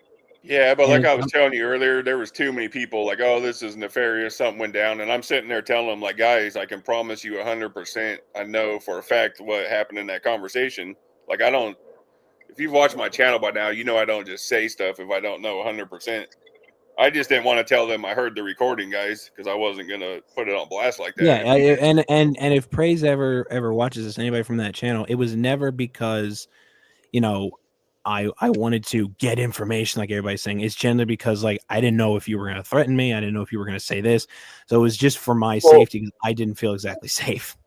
Well, in Nexus's defense, his warning to you was legitimate, because one of the guys on that channel threatened to, like, spend the money to find out who certain people were. Yeah. James can attest to this because he watched the video, and that's what I was saying. Yeah. About it. He seemed super adamant. Yeah, and he seemed genuine. We had a nice conversation. Yeah. Yeah, and I am all for, reconciling and everything. Like Kairos and all those people. I don't hate you guys. It's just that you guys are causing unnecessary drama, and you're also being, like, disrespectful to people just because they don't agree with you. So I'm not really going to associate myself with you. I'm getting thrown in it saying I was plotting with him for subs and all that. I'm like, guys. Yeah, it was, and instead of, like, reacting to the comments, because one of the comments I left on Kairos posts was he was saying that I did the wrong thing for going on there, and I commented and said, are you saying that me going on there and preaching the gospel was wrong? Instead of reacting to that comment, he posted a screenshot of it and just said something just really stupid, not even addressing the conversation. And he was just like, that's a straw manning question. That's a straw manning question. I'm like, no, you said it, that what I did was wrong. So what I did was go on there and share the gospel. And they said I never shared the gospel. That's what they said. There was no gospel shared. And I'm just like, you guys are just trying to cause an argument. You guys are trying to get a reaction. I just got, like I told Charles, I'm going to say the 3 simple words that I told Charles. I'm going to say it to Cairo, James Frazier, and Basement Dweller, pretty much every single person who thinks that I did all that stuff that you guys think, and you're just saying stuff just because you want to cause drama. I'm going to say the 3 exact words. I don't care. I don't care. Like, I don't. Like, you, yeah, and they're meaning it and all that. Yeah, and they're meaning it to be so many. Yeah, you woke up. You told me that you woke up with like 100 notifications of and like then how horrible I was. You told me, like, hey, I went on Praise the Show last night. I was like, what? And I was like, all right, I got to watch it all. But yeah. When has anybody ever heard me say, can you, like, even ask for a sub or anything like that? Like, it's crazy. Yeah, I mean, and their whole thing is like, you have. I'm just like, whatever, guys. And another thing that they have is like they were saying, like, well, you have donation links in your channel description. And yeah, I do, because last year I was homeless, and I mentioned that in a video, and people came to me and said, would you be okay putting links there? And at first I was like, no, it would make it seem like I'm trying to be corporate or something like that. But then it was like, they kept saying, we want to help. So I did. And honestly, I forgot about them until they brought it up. I'm like, oh yeah, those are still there. I look at that like, who cares? Every Christian channel I've seen out there has a PayPal and all that. So, I mean, if you work hours a day and post consistently, and if somebody wants to send you money, I work 10 hours a day. Whatever it is. I work 10 hours a day in an oil change shop, you know? So it's like Like even Bob has a donation thing on his channel. So, I mean, right. But Bob didn't go on Praise As I Am. So he's not an evil. How did they put it? Man, Snake. I feel like me and Jared are doppelgangers because I'm a mechanic too. Oh, nice. Well, I'm not a mechanic. I am not a mechanic in any way. They taught me this stuff, but I'm learning, but I'm not a mechanic. But his middle name is Thomas too, and so is mine. Yeah, this is weird. This is really weird. Yeah, I was like, what? So I'm saying, it's like we're doppelgangers. Yeah. But one thing I wanted to address was Kairos posted 4 hours ago a screenshot of your stream, James, where I commented, you and I both gained some of their subscribers from it, so it worked. And he went on this whole rant saying, what is it? That's why they were accusing me. I was like, the thing that I wanted to clarify was, and he posted a clip of me talking about how I was able to share the gospel with their 15,000 subscribers. And he forgot to put the part in where I said, I don't care about the subscribers. He just put that part in. What I meant by that, Kairos and James Frazier and all these other Basement Dweller, whatever other YouTubers, whatever names you guys have, what I meant by so it worked was going in there, sharing the gospel, and hopefully the Holy Spirit influencing somebody to go and check out our stuff and seeing the truth of the Word of God. That's what I meant by it. I didn't mean us growing subscribers. I didn't mean this. I didn't mean that. If I was genuine about making a living off of this, I would have done what the Layman Seminary did and just bought subscribers. I told them good on that comment because I was like, that means it worked. Some of their subscribers came over and are now subbed to Jared. So now they're going to hear the real truth. So James and I's subscriber count both went up overnight because I said in that live stream, like I had your channel linked. I'm like, hey, go check him out. Go check these guys out. Oh, you did? And so they did. And they did. And so it was like people actually listened to what I had to say. And they were like, there's something about what he's saying. Not necessarily me. I'm nothing special. But what I was saying, where it was like, hey, there's something to what this guy is saying. The Holy Spirit like prick the hearts and minds of it. And for that, I don't apologize. And if you have a problem with that, you have a problem with your spiritual walk. Yeah, because I went on there, I shared the gospel. Who came over because maybe it might leave Free Grace eventually. So right, and even in the live stream, it got to a point where they started going back and forth on words, and I'm like, look, it's 4 a.m. I don't want to have this conversation. Like I left, so it's like this whole narrative that they're trying to build that I went on there just to have a good time is just rubbish. Because I said I would love to come back when I have notes, when I have my like thoughts actually prepared to debate you guys on why you're wrong. So it pretty much just gets to they want to be right, and they want to have this narrative, and they want to just pretty much they want to make everybody the bad guy except themselves. And I really don't care. I've been the bad guy on YouTube for a long time. And like I said to James in private, I will say right here now, Kairos, all of you guys that I mentioned before, why didn't you have a problem when I posted a video about me going on to a Satanists panel and having the exact same conversation with them?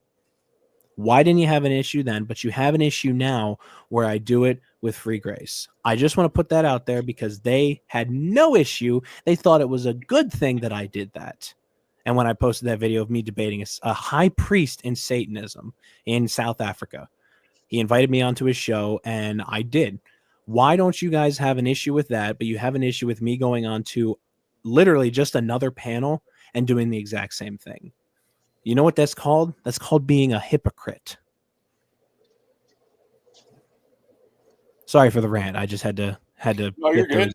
Oh, that's okay. That's a good question, and it's. I'm like genuinely wondering why were you guys cheering me on then, but all of a sudden I get a great opportunity to share the gospel now, and you guys hate me for it because I think it's like you said. I think it's because the channel. I think they hate the specific channel. I think that's And that I really can what it is. understand. That I understand, not liking the channel, but they know me. They've known me since I started my channel. They know me. They know what I'm about. They know what I talk about. And so for me to accept an invitation once I got in there, they invited me to accept an invitation to go on the panel and to spread the gospel and to say several times, I don't agree with you guys. I'm here to like show why I don't agree with you guys. All of a sudden there was some kind of conspiracy going on. Yeah. Like I told him today, I was like, people didn't know, but once I saw Jared went on there, I was going to use the opportunity to try to get on there, and it was Yeah, going to be you talked about you wanted to get on there completely too. different Yeah. conversation.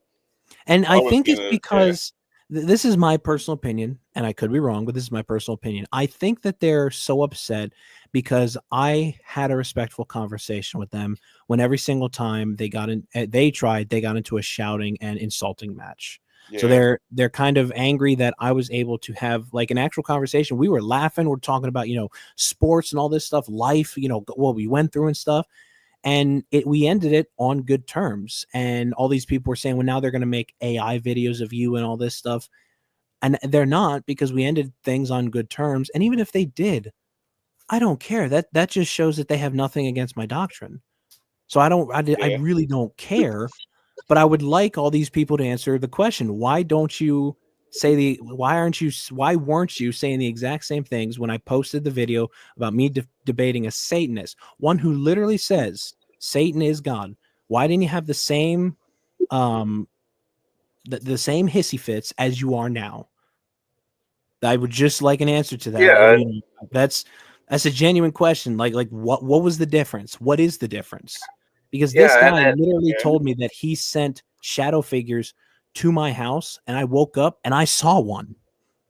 And he told me, he's like, yeah, my friend, my friend came and saw you. And he said he came back and said that, you were protected. Like that guy was no joke. Like, he knew things about me that I never told him, and because we only communicated through email. He said, I did a seance and I found this out about you. You work at this place with this place and this person, this person. I was like, whoa. So why didn't you have the same problem then as you are now? Is it just because you have personal beef with them? That's my personal opinion. Is because you have personal beef with them, and I don't have beef with them anymore. So now you're angry. Prove me wrong, please. Prove me wrong. And it's just also is like, well, what are you doing? I don't see you doing anything. You're Right. just The only sitting behind- person who is you're just actually sitting behind your doing keyboard. something, the only person who's actually doing something is Bob. He's actually doing something. He's streaming, he's reacting, he's talking. He's actually doing something, and I give him credit for that. Give credit where credit is due. But all these other people, they're just making memes with songs that are using vulgar language. They're taking people's faces. The same thing that they warned me would happen with these people, they're doing the exact same thing to me. They're taking images of me, they're altering it, and they're posting it to make fun of me. The same people. Yeah, and I'm just yeah. like, that seems hypocritical, don't you think?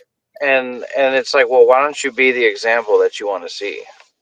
Right. And Like there's a lot of things that I wanted to say to them. But I'm like, no, it's one, it's not worth it. And two, that's not how Christ would have handled it. And as imperfect as I am, I want to honor Christ in everything that I do. And so I'm just like, you know what? It's like Titus, chapter 2 says that we have to be a example of Christ, but we also warn a divisive person once and then twice, and afterward have nothing to do with them. And so I'm just like, I really do not care.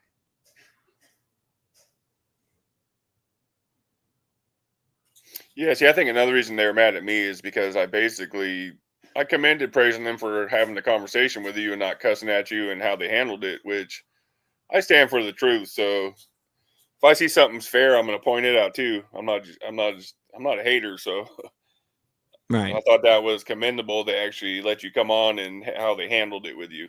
That doesn't change how I feel about the channel or none of that. And now 5 minutes ago, Kairos posted this thing about how wiretapping and consent, unique consent to record somebody's personal information. When I looked it up, And you are legally allowed to if you feel threatened or not safe. And I didn't, because they were talking about doxing in the private conversation with me. They just tried to scare. That's why I said multiple times, I stand 10 toes down. Nobody walking this planet puts any fear in my heart. You're not Right, going to and back me down and scare me with tactics. I mean, yeah, and I did not consent. And one of the things was that it said that at least one person in the conversation has to be aware of it. And it said by law, you can be that person. yeah. So legally, I didn't do anything wrong because I know what the law says. I guarantee they recorded the conversation too. I guarantee they did. I really don't care. I So did not there's feel that. safe, and I Sure. didn't feel safe in that moment because they were just like, yeah, going after people, doxing, all this stuff. I'm like, okay. Yeah, those So- are idle threats. I'm telling you. So I didn't know that at the time. I was just like, oh, I could be in like danger here. So I recorded the conversation, and then I stopped the recording because they just were nice. It got to a point where they started leaving, and I stopped the recording because it was just like, that way they can't say, oh, I never even hinted at it, because I can say like, yes, you did. Here it is. See, I don't think a lot of these channels understand that everything you do on here, whether you delete it or not, can be subpoenaed at a later date. Right. So, And I deleted my comment on Kairo's post because I'm just like, I'm guarantee done they with you recorded guys. it, so they're not going to do I'm nothing because just they like- recorded the call too.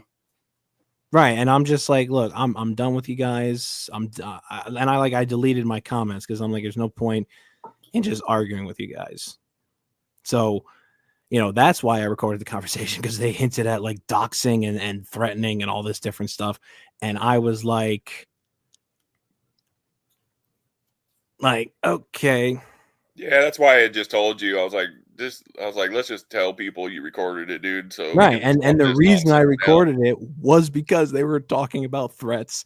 I mean, if and, you have like, to, if it just keeps going, just release the conversation if it gets to that No, point. I'm not gonna. That would be a betrayal of trust because they didn't consent to that being released, and that I'm not gonna do. But to Yeah. have it privately, just to be like, if they ever get into a situation where they're like, well, we never said that. Like, yes, you did. Here it is. That's different. That would be for like the authorities or something. But Yeah, that's true. and I don't. I mean, I can right hand to God 100% tell you guys I listened to the whole conversation. It was like 28 or 29 minutes long. Yeah. It was a pretty much just a normal, boring conversation, really. Yeah. So, like, I listened to the whole conversation, guys. Yeah, So I don't know, yeah. I'm just like I even like double checked. I'm like maybe, and then I double checked. I'm like, no, legally I'm good because I did not feel safe in that instance, and so I felt like they could do some actual harm to me. And okay, it turns out that they never really said anything. Okay.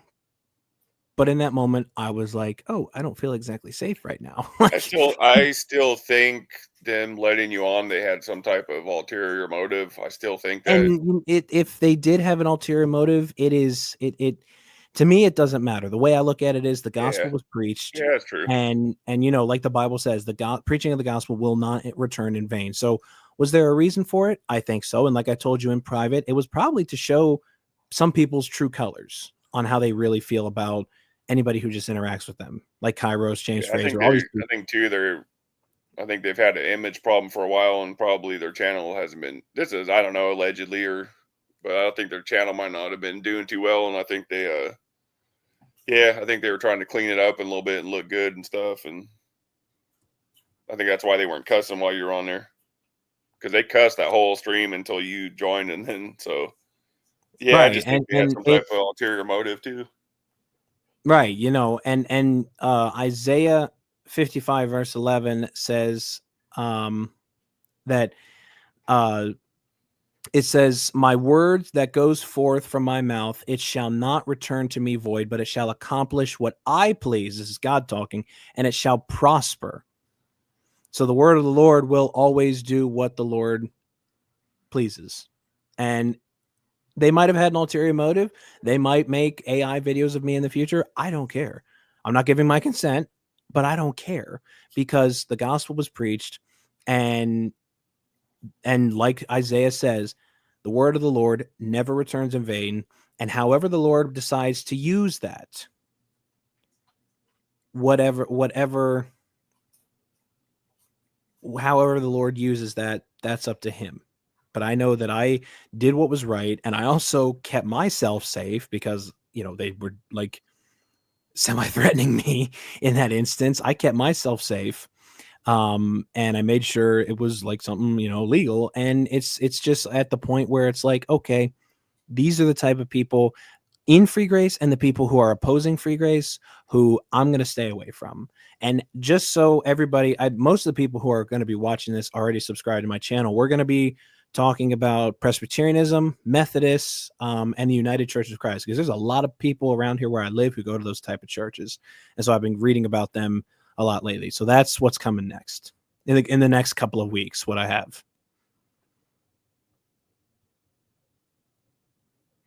Yeah, like I said, you've been talking for a while and behind the scenes about changing your channel up and stuff. Yeah, and like I said in the very first video I did in 2025, this year is just going to be like good stuff. And don't worry, Stefan. I'm going to get to the Seventh-day Adventist. Don't worry. Like I said in the very first video of this year, I'm just going to be very blunt, but I'm just going to talk about the stuff that I want to talk about. I'm not going to be doing this thing where I go back and forth with people because frankly, I don't care. And it's very draining.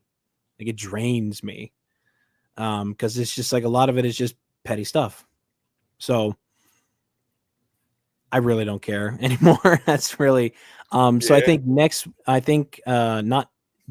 next week, but the week after that, we're going to be doing, I think I want to start either with, Mormonism, because I know they claim to be a denomination, either that or something like, Methodist, because I'm very familiar with the Methodists. So I'm just still deciding on which one to go with. And then I'll just pretty much go with whatever I feel like doing while also doing the videos. Jared left. I didn't even notice he had left. Yeah, he left. Yeah. Oh, yeah. Nice. Okay.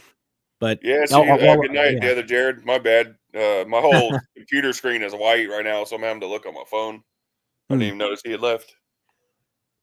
But that's a good thing. Switching the content up and every year I try to do something different, and I figured why not just do everything different. It gets after a while these kind of exposed videos just get so monotonous and the same. And well, I didn't look at my videos as exposed videos because it was looking at doctrine, but also the way I do it is I look at the people who are the most prominent in such and such, but also I look at what they teach. And it just so happened that the people who were prominent gave me a lot of stuff to talk about. And after the 24 videos I did, I'm like, that's it. I talked about all I wanted to talk about. And so I'm moving on. And now all of a sudden everybody's like, why are you moving on? Are you scared? Are you this? Are you that? And I'm like, no, I just don't care anymore. Like I said what I needed to say. And now I want to do other stuff that I actually have passions for and stuff that I studied for years. Yeah, I'll go weeks without making those videos and just do my regular lives. I prefer doing those. I mean, I prefer to like the Gospel of John, that stuff. I love doing that stuff. No, Stefan, I'm not going to use AI. I actually have some of their books that I was able to get offline that I'm going to be using. I don't use AI. The only thing I use AI for is just for like funny stuff. Stupid stuff, like we take a picture and we'll like a picture of a cat or something and we'll be like, make this a meme, and then we'll share it in our private Discord. That's really the only thing I use AI for. Yeah, I'm looking forward to that one. I covered Janet's AI SDA one she did, and it's a bad thing when you like when I was driving, I would listen to them on and off, and she said to somebody who said like, you're not using the Bible. She said, and I quote, we don't need Bible. We have AI. We have just as good as Bible. And I'm just like, what you just said was the dumbest thing I've ever heard a person with a Bible YouTube channel say. What do you mean you don't need the Bible? I don't know a lot about SDA, but I didn't see anything too crazy from that video me and Stefan watched. No, But like it's I said, it, I've it, never, it's I not don't, I've never entirely really looked crazy. too far There's into just it. right there. It's not actually that bad. The guy, you know, what's his name? Desmond Haas from Hacksaw Ridge. Oh, okay. He was he was Seventh Day Adventist, and Oh, that's okay. really watching that movie. Actually, is what got me into looking at like what is the Seventh Day Adventist, and there isn't a whole lot of stuff that's really like bad. It's just the Yeah. stuff that is like it's doctrinal disagreement, Yeah. and that's kind of what I want to look at and I just be know a like, lot of okay, the, I know a lot of the bad rap they get is because of that lady Ellen something. What's her name? Like Ellen White, Stefan. oh, I So a lot forget. of the hate they get is from her, from what I've seen. Yeah. Yeah. Well, I'm gonna cover all that and just be like, look, this is that, this is that. But yeah, I don't think there's a whole lot of stuff. I could be wrong because I haven't like dug into everything yet, but from what I see, it's not like entirely crazy. Yeah. Like it's not compared to like Mormonism, Presbyterian, Methodist, all this different stuff. I don't see anything that is like, whoa, like that, like, Yeah, okay. that sticks out. Yeah, I didn't Yeah, either it's just when like, we okay, watched that. you view this differently. Like in the have you ever watched the movie Hacksaw Ridge or looked into Yeah. Desmond Dawson? With Mel Like he Gibson. didn't want to. Yeah, Yeah. yeah. With Andrew Garfield, yeah, he didn't want to use a gun to kill people, and it was like my grandfather and I. My grandfather was a state constable and a prison officer, and so he Yeah. was like, why doesn't he want to use a gun? It's war, it's war. And I was Yeah. like, I understand his point of view, and though I disagree with it, I can understand it. And it Yeah. was just stuff like that where it's like Paul says, don't cause another brother to stumble. Have disagreements, Yeah. but don't hate each other because of it. And so I think that's what Yeah, it's not you really know. going to be. I agree, mac and cheese. I agree. So what I plan on doing is not really like expose things, but kind of just like covering the religion so Yeah. the people who watch can learn more about them. Yeah.